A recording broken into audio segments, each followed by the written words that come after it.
My name is David Hourigan and I am a miniature artist. I make models of buildings in the area that I love.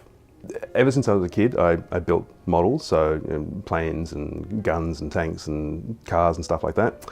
And I guess I got a bit sick of making those. I got a bit sick of making things that were just in preformed kits. I wanted to make my own things. And I combined that with, I have a love of all the interesting buildings in the area that I live in the inner west. And I thought, it makes sense to combine the two. So I've started trying to capture some of the more quirky and unloved buildings in the area before they get torn down by developers. It's the unloved things that really capture my attention. It's the ones that are quirky and a bit decrepit and a little bit falling apart. That's what I think gives them personality.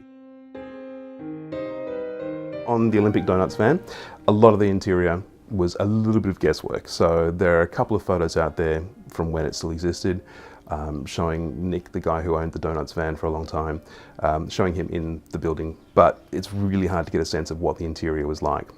There's definitely some improvisation involved. Not everything is just easily constructible. So, for example, the little plastic buckets there, I was really racking my brain trying to think, what could I make that as out of? It needs to be the right size, it needs to be the right dimensions.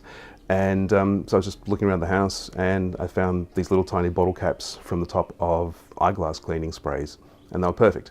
The windows are made out of sushi containers, so takeaway sushi, they've got those clear plastic tops, trim those to size, and yeah, perfect. Among the trickier, the more difficult things was the little green milk crate. I was really struggling with how am I going to make this, but yeah, I think it looks good.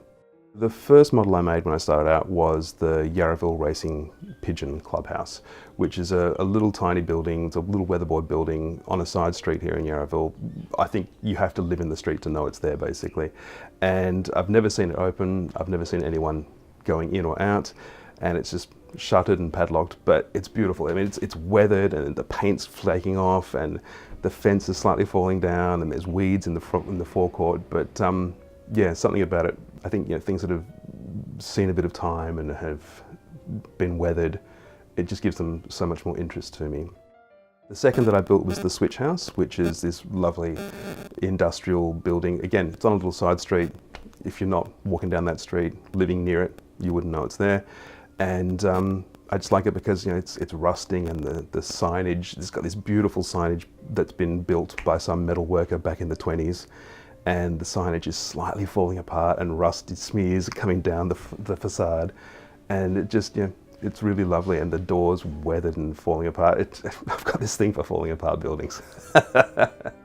I worked in an office job for the last X number of decades, and I enjoyed that, but this building something with your hands and having something concrete at the end that you can say, I was happy with this. This is purely done to my own satisfaction, and there's a concrete product at the end. It's just mind-blowing to be able to try and do that full time. It's pretty incredible.